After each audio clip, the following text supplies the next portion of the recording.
जिस worship act का यहाँ पर जिक्र किया उस पर आपका चेक चाहूंगी। शोएब सिद्दीकी साहब, क्या तैयारी है आप लोगों की? देखिए, हमारे जो बड़े भाई बैठे हैं, सर बैठे हैं हमारे तिवारी जी, और बिल्कुल सही बात कही। और मैंने हमेशा बात शिल्पा जी कही कि मैंने हमेशा सच्चाई का ही सामना किया है, चाहे अदालत हो जंग का मैदान। देखिए, यहाँ पे होता क्या है, जब इस तरह के दो समुदाय की आस्था की बात जब आती है तो उसमें कहीं ना कहीं मुल्क का या प्रदेश का माहौल ना बिगड़े, इस पर नजर रखी जाती है। बिल्कुल। उन्होंने बिल्कुल कहा, उस पर काम चल रहा मेरा, हमने आपसे कहा शाम तक उसके कागज निकाले जाएंगे। हमें देखना है कि हाई कोर्ट ने जो तथ्य दिए हैं, उन्होंने उसके ऊपर जो फैसला दिया, उन्होंने क्या रीजन लिया है। अभी आपने बताया कि वहां मंदिर का बिल्कुल होना चाहिए, कोई बुरी बात नहीं, मैं उस चीज को अलग हट के कह रहा हूं। लेकिन मेरे पास इस मुल्क में संविधान ने हमें अपनी बात कहने का, अपनी राइट रखने का, हमें आगे जाने का अधिकार दिया है। बाबरी मस्जिद का फैसला आया था, वो आपको भी मालूम है कि आस्था पे था या सबूतों पे था, लेकिन उस वक्त भी किसी एक मुसलमान ने ईटा भी फेंका तो बता दिए।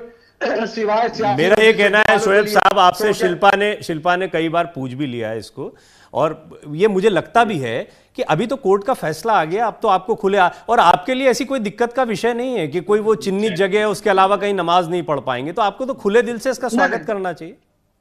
नहीं, मैं कानून का स्वागत कर रहा हूं। मैंने कहा ना कि हाई कोर्ट का ऑर्डर मेरे सर आंखों पर है, लेकिन मेरे पास एक ऑप्शन सुप्रीम कोर्ट जाने का है। जाहिर सी बात जाना चाहिए, तो कोई बुरी बात नहीं है। अगर ये फैसला किसी अपोजिट को चला जाता तो क्या वो सुप्रीम कोर्ट ना जाते? और मैंने ये सवाल कानूनी नजरिए से नहीं, वो तो है ऑप्शन आपके पास में, और हम जानते हैं अयोध्या का भी यही हुआ, हाई कोर्ट के बाद में आए ना, तो वो कोर्ट में वही चीजें होती हैं, कोर्ट फिर उसको संज्ञान में लेता है और फिर निर्णय देता है। कोर्ट के सामने तो एक एक कागज महत्वपूर्ण है, एक एक सबूत महत्वपूर्ण है। लेकिन मेरा ये कहना है कि वहां धार की चिंता, जैसा मैंने बताया निजी तौर पर उस इलाके को मैं बड़े अच्छे से जानता हूं, ये अगर यहां पर मैं ये कह रहा हूं शोएब साहब कि अगर ये विवाद की स्थिति बनी रही ना तो सांप्रदायिक सौहार्द खराब होता है, फ्लैग मार्च निकालने पड़ रहे हैं, वहां लोगों के मन में ऐसा इंड्यूस होता है। ये बताया जाए कि हाँ भाई इनका मंदिर था, बहुत प्राचीन मंदिर था, दे दिया गया, कोई बात नहीं है, कोई और जमीन की बात की जा सकती है। मैं ये कह रहा हूं कि माहौल आप लोगों को, आप जैसे बुद्धिजीवी वर्ग के लोगों को थोड़ा सुधारने का प्रयास करना चाहिए। सर बिल्कुल सही बात आपने कही। मैंने तो सबसे पहले शिल्पा जी से बात कही थी कि हिंदू दिखाई दे कि मुसलमान दिखाई दे, आंखें तरस रही कि इंसान दिखाई दे। देखिए, मैं तैयार हूं, बिल्कुल आपने सही बात कही कि अगर हाईकोर्ट ने फैसला दिया तो हमारी पहल ये होनी चाहिए कि कुछ इस तरह के मामले मंदिर आम पे ना आए। हमारे बड़े बड़े आलिमों को चाहिए, दुनियावी हो चाहे दीनी हो, कि मंदिर आम पर आकर ये कहें कि हाईकोर्ट के फैसले को मानिए, मेरे पास एक रास्ता है, मैं आगे जाऊंगा। अब अगर आप ये कहिए कि दे दूं तो वही बात फिर मैं दोहराऊंगा, फिर आपकी डिबेट दूसरा चली जाएगी। अच्छा ठीक है, आप आगे बढ़ेंगे, सुप्रीम कोर्ट जाएंगे, वहां पर आप अपनी दलीलों के साथ पेश आएंगे। लेकिन एडवोकेट साहब, आप एक छोटा सा सवाल मेरे जहन में जो आ रहा है सर, अयोध्या मामले में हमने देखा राम मंदिर बन गया, चलिए ठीक है, मस्जिद के लिए अलग से धनीपुर में जमीन दे दी गई, चलिए ठीक है, लेकिन क्या बनी मस्जिद वहां पर? क्या हश्र हुआ वहां पर? तो मैं आपकी मंशा पर सवाल करना चाह रही हूं सर कि क्या वाकई में मस्जिद बनवाना मंशा है या फिर सिर्फ विवाद के नाम पर विवाद खड़ा रखना? सर इतना सा सवाल है। देखिए, आप हमारे सवाल में घेर देती हैं। हमारा मकसद सिर्फ विवाद करने का नहीं है, ना मैंने कभी विवाद किया। आप बताइए, बाबरी मस्जिद के बाद कितनी मस्जिदें आ गई।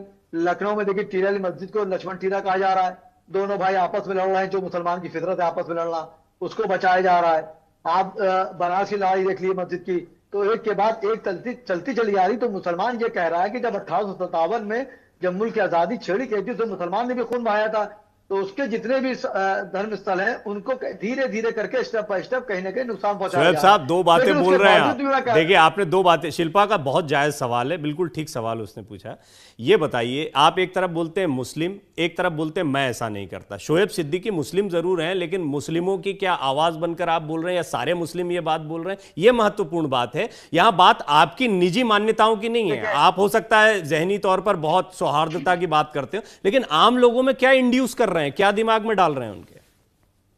देखिए परवीन साहब, चूंकि आपका नेशनल चैनल है, तो शुएब एक जैसे शुएब है, एक चिराग पे 100 चिराग जलते हैं।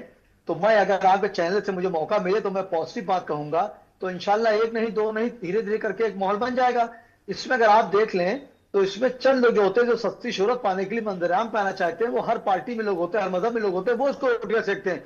आम मुसलमान को कोई गरज ही नहीं है, नाम हिंदू को कोई गरज है, वो बेचारा बेरोजगारी से जूझ रहा है। अच्छा, तो फिर ईमानदारी से सर अपने दिल पर हाथ रख के बोलिए, ईमानदारी से बोलिए मैं अप्रिशिएट करूंगी अगर आप सच बोलेंगे शोएब सिद्दीकी साहब, कि अगर सारे सबूत, क्योंकि आप मुस्लिम स्कॉलर भी है सर, अगर सारे सबूत हिंदू मंदिर की तरफ इशारा करेंगे तो क्या आप अपने स्तर पर अपने मुस्लिम पक्ष के भाइयों से, बहनों से ये अपील करेंगे कि आप भी सच्चाई को स्वीकारें, विवाद छोड़े, बड़ा दिल दिखाए, बड़ा दिल?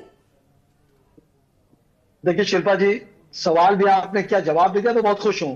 मैं आपके नए चैनल से बात कह रहा हूं कि अगर मेरे हिंदू भाइयों के तत्व उस मंदिर में सबसे ज्यादा निकलेंगे तो इंशाल्लाह कोई मुसलमान आपके खिलाफ नहीं खड़ा होगा। वो तो निकल गए ना, तभी तो कोर्ट ने फैसला दिया है सिद्दीकी साहब। देखिए मैंने आपसे सर यही बात कही कि आप देखिए, जो एक पुरानी कहावत है, मिसाल देनी पड़ती है, इससे आदमी समझ जाता है कि आग लगाने वालों के हाथ नहीं जलते हैं, आग बुझाने वालों के हाथ जलते हैं। जो रैलियां निकालते हैं वो झगड़ा नहीं करते हैं, तो चंद लोग आते हैं, वो ईटा पत्थर फेंक के चले जाते हैं। अभी आप देखिए कानपुर का हादसा हुआ, जो लोग ट्रेन में हैं, हिंदू मुसलमान भाई हमारे सब, उनकी माए परेशान है, उनकी बीवी बच्चे परेशान, रोड पे आ गए। तो मेरी आपको चाहते ये भी गुजारिश रहेगी हर समुदाय से, मैं समुदाय देगा हर समुदाय की गुजारिश रहेगी कि कोर्ट के फैसले को आप मानिए, उस मुल्क के संविधान को मानिए। आपके पास मुसलमान भाइयों के पास एक रास्ता, पक्ष के लोगों को समझाएंगे सर? मैंने यही आपसे सवाल किया, क्योंकि देखिए आप जैसे लोग पढ़ लिखकर एडवोकेट बन गए हैं, आप समझ रहे हैं कानून को, समझ रहे हैं आप सबूतों को, समझ रहे हैं आप हकीकत को देख रहे हैं, तो क्या जिन मुसलमानों को, भोले भाले मुसलमानों को बरगला दिया जाता है, कहीं ना कहीं उनको रेडिकलाइज किया जाता है धर्म के नाम पर, इस्लाम के नाम पर, क्या आप ये जिम्मेदारी लेंगे उनको समझाने की, ताकि सौहार्द बना रहे? बिल्कुल आपको चाहे, देखिए शिल्पा जी, मैं बिल्कुल जिम्मेदारी लूंगा मुसलमानों को समझाने के लिए, लेकिन मेरे हिंदू भी बहुत भोले भाले हैं, जिनको बहुत से सियासी लोग भड़का देते हैं। मेरे ईसाई बहुत से भोले भाले हैं, उनको भी लोग भड़का देते हैं। मेरे कई धर्म के लोग भोले भाले हैं, ऐसा नहीं मुसलमान भोला भाला है, मेरे हिंदू भाई भी भोले भाले हैं। लोग हिंदू मुस्लिम कर करके आगे निकलते, ये एक लंबा मसला है, लेकिन अभी ये तो माने कि इस सवाल के जवाब में आपने स्वीकार कर लिया है कि ये जो फैसला आया है, इसको सबको ठंडे दिमाग से इस पर विचार करना चाहिए और इसको स्वीकार करना चाहिए। हाईकोर्ट का फैसला है और हाईकोर्ट के फैसले का सम्मान होना चाहिए। बिल्कुल होना चाहिए सर, मैं तो इस बात को कह रहा हूं, मैं कोशिश करूंगा कि जितने मेरे अगल बगल लोग हैं जो मेरी आपकी चैनल सुन रहे हैं, मैं सबसे गुजारिश करूंगा। देखिए इसमें सर, देखिए आप इस बात को समझ रहे हैं, क्योंकि आप लोग एंकर हैं, नेशनल टीवी के, आप पूरी दुनिया को देखते हैं। देखिए होता क्या सर, जो मासूम किसी भी कास्ट के लोग हो, उनको दिमागदार वाले हमेशा राज करते हैं उस पर, उनको भड़का के आगे कर देते हैं। उनके बच्चे अमेरिका, लंदन में पढ़ते हैं, जिम्मेदारी बनती है कि इस तरह का कोई भड़काने वाला माहौल ना बनने पाए, उतनी जिम्मेदारी सर आपकी बनती है। चलिए मेरे पास समय की कमी है, माफी के साथ आपको रोकना चाहूंगी सर। ठीक है सर, माफी के साथ आपको रोकना चाहूंगी। बहुत बहुत शुक्रिया हमारे साथ जुड़ने के लिए, इस खास चर्चा में आपका शामिल होने के लिए। प्रवीण जी बहुत बहुत धन्यवाद आप सभी दर्शकों का। देखिए एक अपील जरूर शिल्पा यहाँ पर जरूरी है, जब भी ये बात हिंदू मुस्लिम की नहीं है,